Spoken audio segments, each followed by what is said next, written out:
तो first of all एक सोचा इस बार कि एडमिट कार्ड आप लोग का आ गया, आप लोगों ने सब डाउनलोड कर लिया होगा एडमिट कार्ड सबने? हाँ जी जी सर। सारा नाम वाम चेक कर लिया? Yes sir. जी सारा नाम वाम सर। राइट, अपना स्पेलिंग वगैरह सब देख लेना। एडमिट कार्ड के Google. साथ स्पेशल इंस्ट्रक्शन आया, आपने वो देख लिया? जी सर। क्या चीज का है? एमसीक्यू का पार्ट भी रखा गया है, वो हाँ? ओएमआर सीट में रखा गया है। इससे क्या होगा, इससे फायदा क्या होगा? एमसीक्यू जो एमआर शीट में रखा हुआ है उससे फायदा क्या होगा? सर ह्यूमन वो नहीं होगा जो भी चेक करेगा।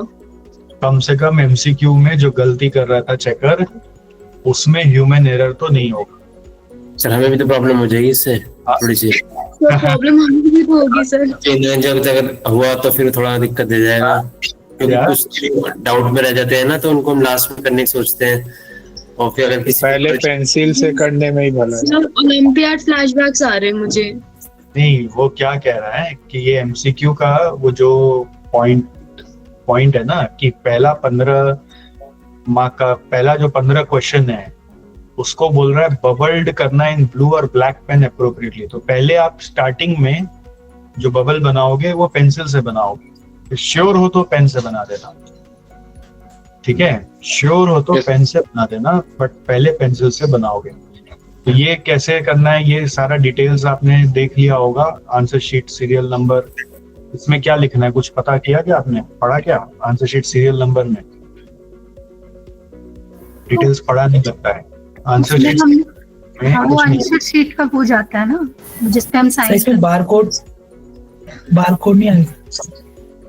ये स्टिकर लगेगा सर। हाँ, प्रिंट होके आएगा शायद, मुझे ऐसा लगता है। स्टिकर लगेगा वहाँ। वो होता है शीट होता है, उस पे हम साइन करते हैं अटेंडेंस का, तो उस पे जो एक होता है कोड, मतलब उसी पे रोल नंबर होता है शायद, तो वही आंसर शीट में हमारा चिपका देता है वो।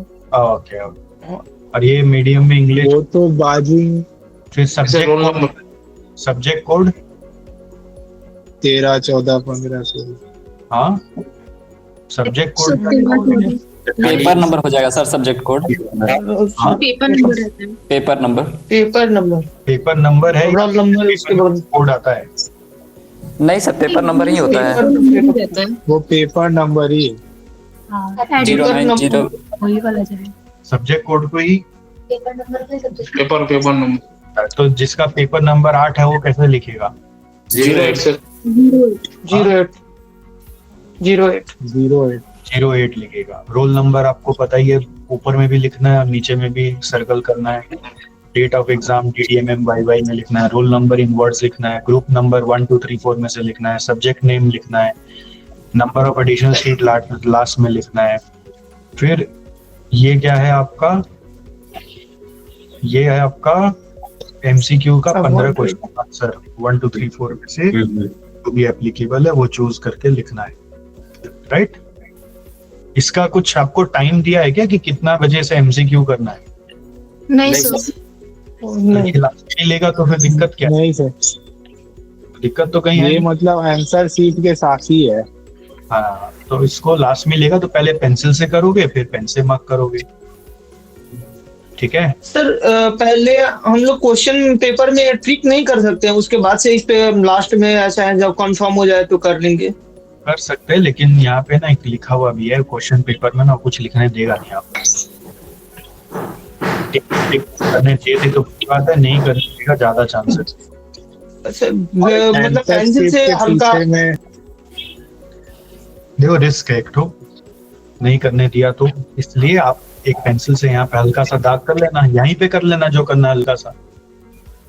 अच्छा ठीक है सर, ये भी अच्छा है। एक चीज ध्यान रखना है कि आपका आईडी कार्ड, पासपोर्ट, आधार में से कोई एक लेके जरूर जाना है। नहीं ले जाओगे तो फिर दिक्कत करेगा। तो इस सब का पाउच बैग है ना, पहले से बना के रख लीजिएगा। फिर कोई भी तरह का स्टेशनरी आइटम्स भी, जैसे पेन है ना, एकदम नया पेन मत लेना भैया, थोड़ा सा पेन है ना यूज किया हुआ हो। Pencil, eraser, 2 pencil, 4 pen, 2 calculator भी 2 रखोगे हमेशा, क्योंकि पता नहीं होता है कब एक कैलकुलेटर अचानक ये सब चीज एक ट्रांसपेरेंट पाउच में पहले से डाल लीजिए। वाटर बॉटल भी पहले से रेडी रख लीजिए, अपना वाटर लेके जरूर जाए,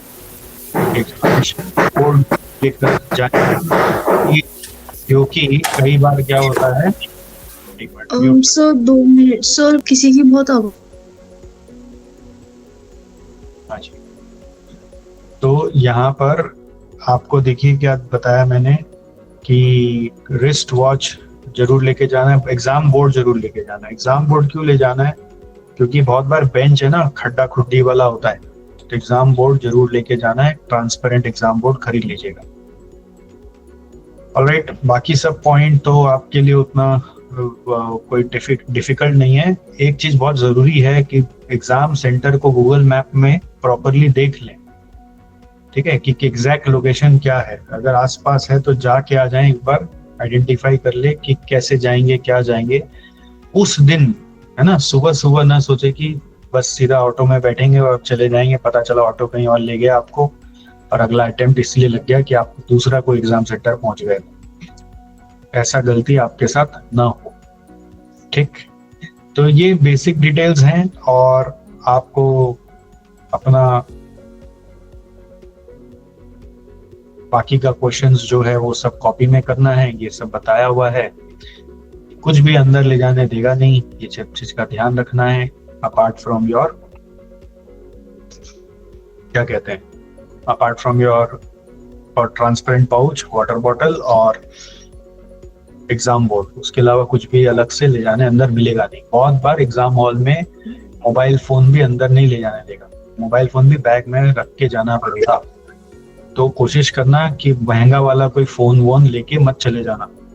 पता चला कि फोन लेके गए थे और वो कोई बैग से ही निकाल लिया, या बैग में ताला लगा के जाना। भाई पता है ना, एग्जाम हॉल के बाहर भी बैग आपको तो बैग में कोई ताला वाला लगा के जाना पड़ेगा, समझ गए, जैसे ट्रेन में जाते हैं। और ये सब में चोरी वोरी होती है, मैंने कई बार सुना है, तो आप प्लीज बच के रहिएगा, ये आपके लिए बहुत ज्यादा जरूरी है, राइट।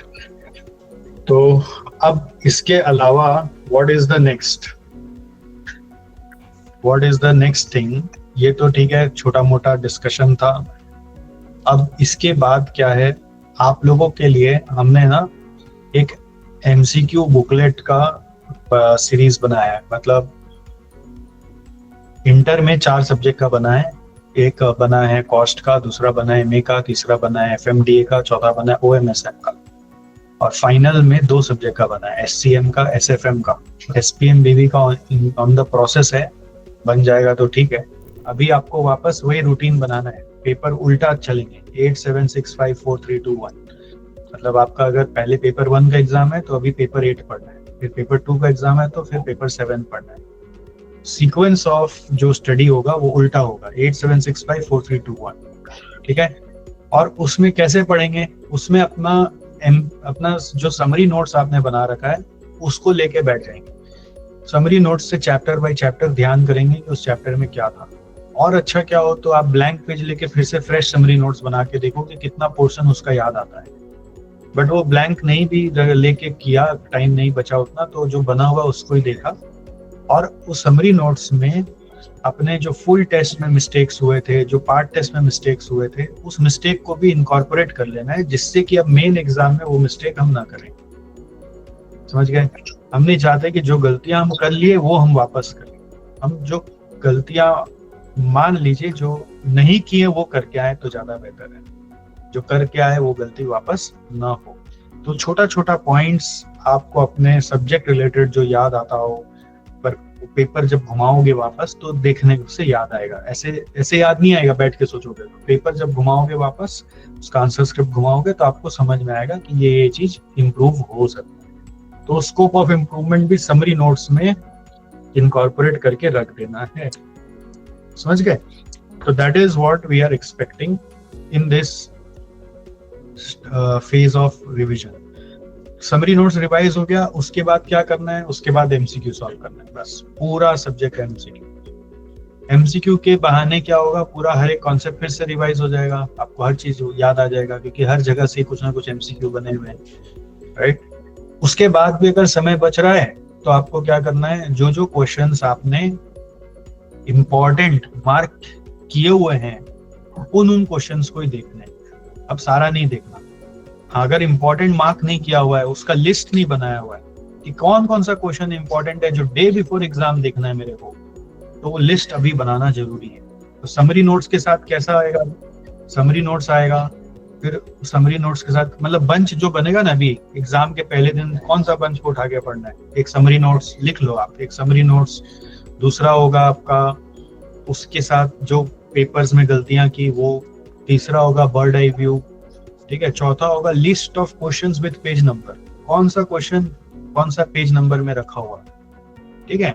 ये 4 चीज से आपको अपना पढ़ाई करना है। जो आने वाला मेन एग्जाम होगा उसका पहला दिन जो पढ़ाई करोगे, कहाँ से शुरू करोगे, समरी नोट से शुरू करोगे। सेकंड नंबर आप उसका सारा गलतियों में का जो लिस्ट है अपना एग्जाम का वो वापस देखोगे।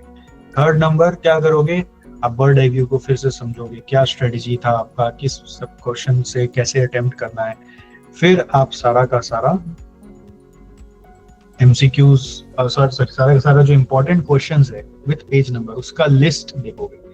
ये पहले ये 4 काम करोगे। उसके बाद अभी जो रिवीजन पीरियड है, अभी 10 दिन 7-8 दिन जो हाथ में है, इस 7-8 दिन में हम लोग क्या करेंगे, हम लोग इसके साथ साथ MCQ सॉल्व कर लेंगे।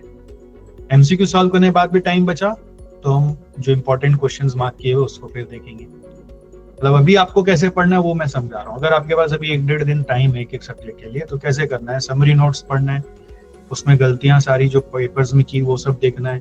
सेकंड नंबर आपको क्या करना है, बर्ड आई व्यू को फिर से देखना है। थर्ड नंबर आपको क्या करना है, जो इंपॉर्टेंट क्वेश्चंस है उसका लिस्ट बना लेना है। अगर नहीं बना हुआ है तो बना हुआ है, ये नहीं कि मेरा बुक में मार्क किया हुआ है, मेरा कॉपी में मार्क किया हुआ से ना बहुत समय चला जाएगा, खोजते रह जाओगे। तो उसका एक लिस्ट बना लेना है। वो लिस्ट बना के हो सके तो समरी नोट्स में जगह जगह अगर लिख सको तो वो भी अच्छा है, नहीं तो अलग से लिस्ट बना लेना है। वो लिस्ट बनाकर फिर MCQ सॉल्व करना है, ठीक है। फिर डे बिफोर एग्जाम क्या करना है, बस इसी 4 चीज को वापस करना है। समरी नोट्स से स्टार्ट करोगे, सारा गलती को देखोगे, बर्ड आई व्यू को देखोगे, और जो इंपॉर्टेंट क्वेश्चंस है उसका जिसका लिस्ट बना रखे हो उसका क्वेश्चन का ट्रिक और आंसर का ट्रिक, क्वेश्चन का ट्रिक और आंसर का ट्रिक, वो देख के चले जाओगे। थ्योरी है तो क्वेश्चन देखोगे, उसका पॉइंट्स याद करने का कोशिश करोगे, क्या पॉइंट था, क्वेश्चन है इसका पॉइंट क्या है, क्वेश्चन है पॉइंट क्या है। प्रैक्टिकल है तो क्वेश्चन में क्या ट्रिक था, आंसर में क्या ट्रिक है, क्वेश्चन में ऐसा क्या करे जिससे क्या है ऐसा जिससे ट्रिकी बन गया, आंसर में ऐसा क्या इसका वे आउट है जिससे वो ट्रिक सॉल्व हो जाए।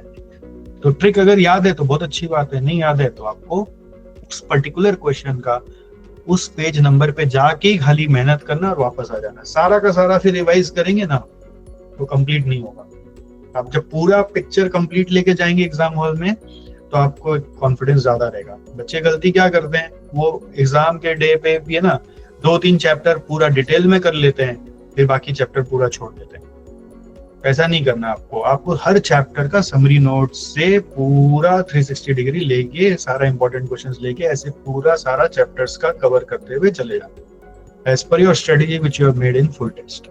फुल टेस्ट में अगर कोई स्ट्रेटेजी सोचा था गड़बड़ हो गया, उसके हिसाब से कर नहीं पाए, तो उसके लिए अगर कुछ काम करना है तो वो अभी करना पड़ेगा आपको, जिससे कि अब मेन एग्जाम में वो गड़बड़ ना हो, राइट। तो इसके बाद क्या होगा, इसके बाद होगा आपका एग्जाम हॉल आ जाएगा सीधा।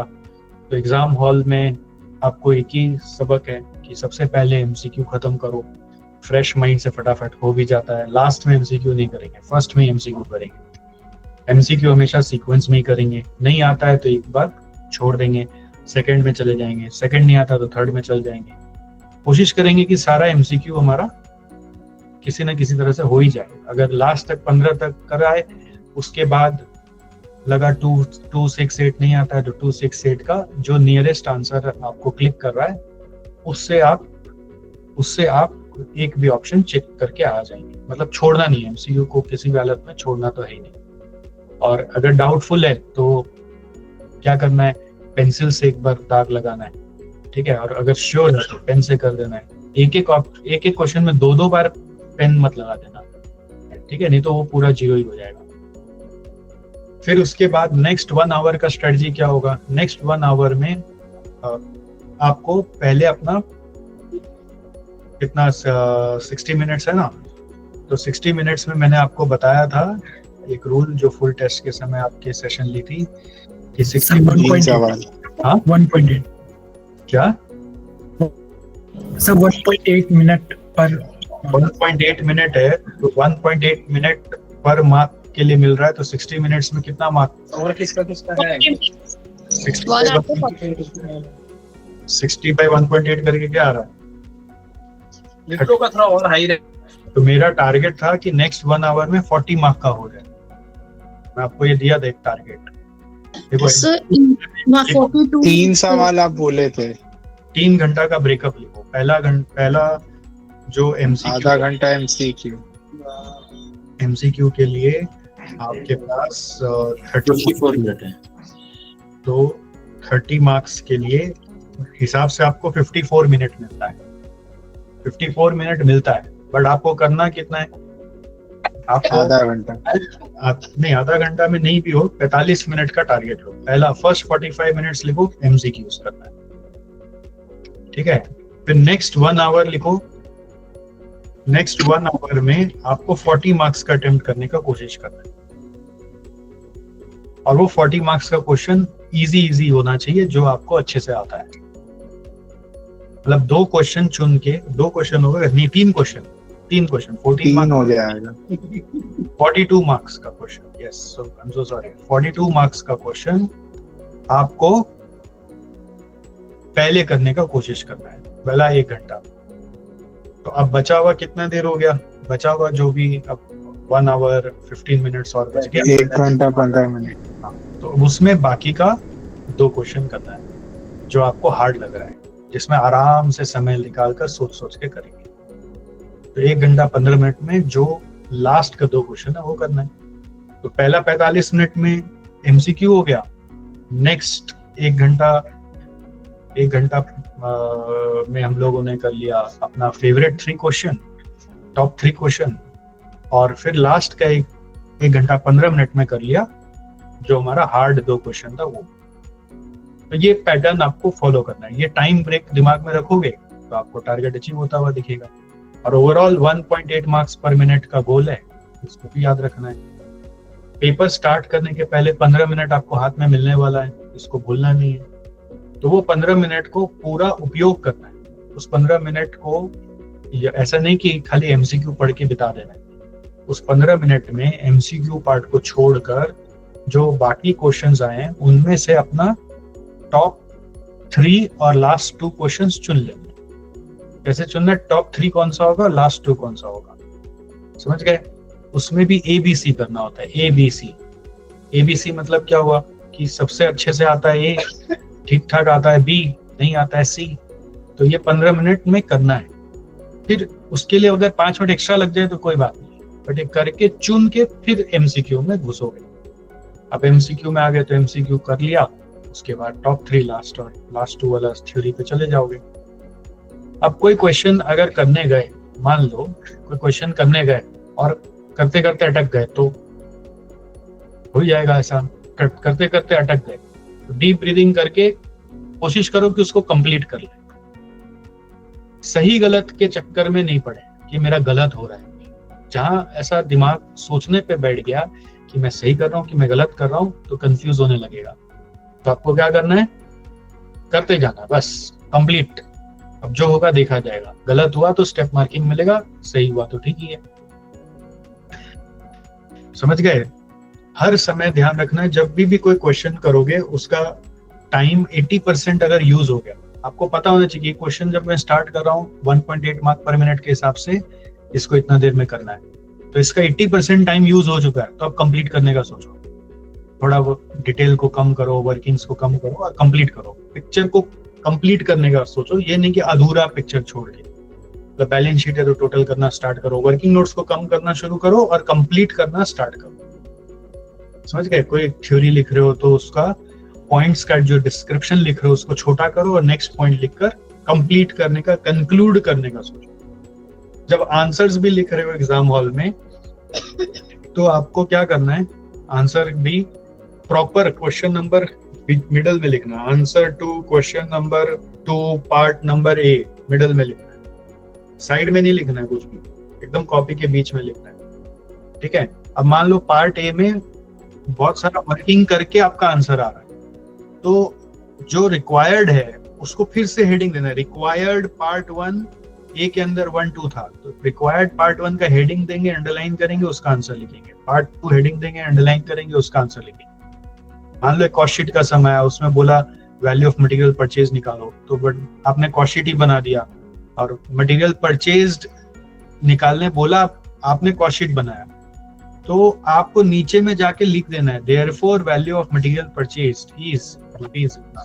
तो जो क्वेश्चन में रिक्वायर्ड है, उस रिक्वायर्ड का लाइन को रेफर करके ठीक से आंसर कंक्लूड करने का कोशिश करना। ठीक है, जब थ्योरी भी लिख रहे हो तो थ्योरी में भी कोशिश करना कि पहले कोई क्वेश्चन का हेडिंग लिख दो, फिर आंसर लिखो। मान लो जैसे कोई, मान लो प्रोविजन लिखने आ गया इस पर्टिकुलर का, तो पहले वो प्रोविजन का हेडिंग लिख दो, फिर आंसर लिखो। सीधा आंसर टू पार्ट ए लिखने की जगह पहले हेडिंग दे दो, फिर लिखो।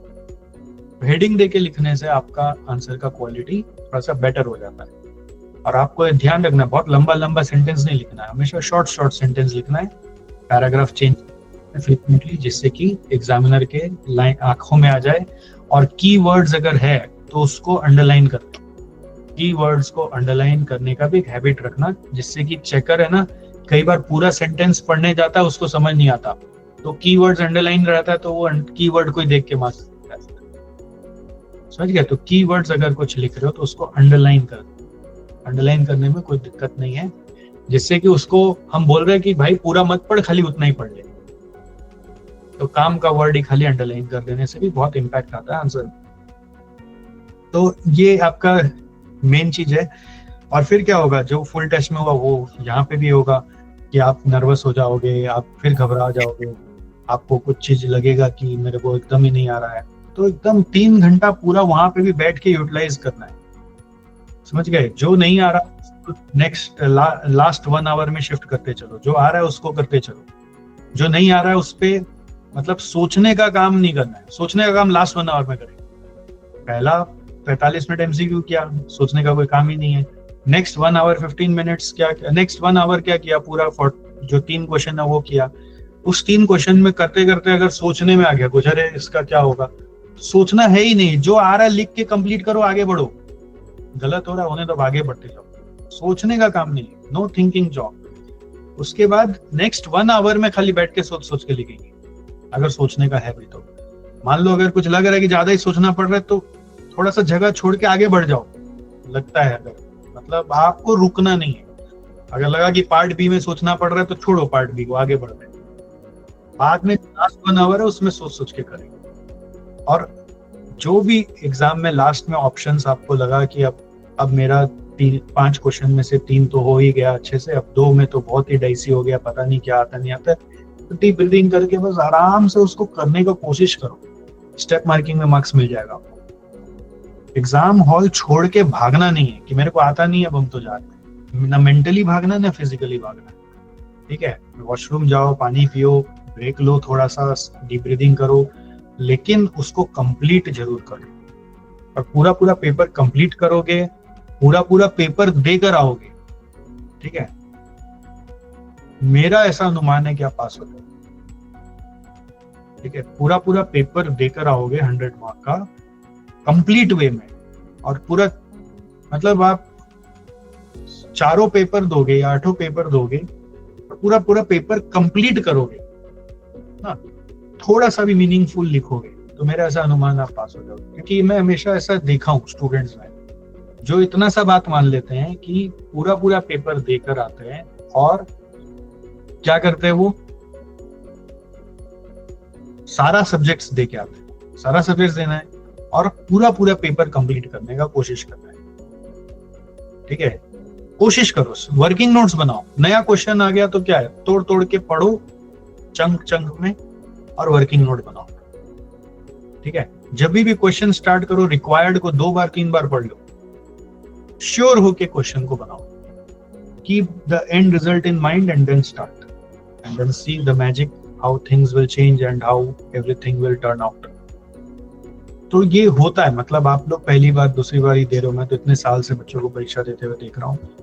तो सारा गेम जो है ना यहाँ पर वो सिर्फ नर्वसनेस का है और ये माइंड गेम है, ठीक है। तो माइंड पे अगर कंट्रोल रह गया और पूरा एग्जाम आराम से खेलते खेलते देकर आ गए तो आप पास हो ही जाएंगे। और इतना सबकॉन्शियस माइंड में भरा हुआ है कि कोई भी चीज देख के ना कुछ तो याद आएगा ही, कुछ तो याद आएगा अगर शांति से बैठे रहोगे, समझ गए। तो this is what I had to give. इसके बाद भी हो सकता है स्टूडेंट स्पेसिफिक कुछ और अपना कुछ नीड हो, कुछ चैलेंजेस हो, आपका अगर कुछ क्वेरी हो तो आप मुझे पूछ सकते हैं अभी। और अगर अभी पूछने में हेजिटेशन है, दिक्कत है, तो आप मुझे कभी भी व्हाट्सएप कर सकते हैं। थोड़ा सा लेट होता है रिप्लाई करने में, but I will try to reply positively. तो यही है। और एग्जाम में ऐसा कुछ है नहीं दोस्त, मैं आपको फिर से बता रहा हूँ। सीएमए लोग सीए नहीं करते, सीएमए क्यों करते हैं बताओ? उनको लगता है सीएमए इजी है, और सच में सीएमए इजी है। तो आपके लिए अगर मतलब अब सीएमए टफ हो गया तो सीए फिर क्या होता सोचो।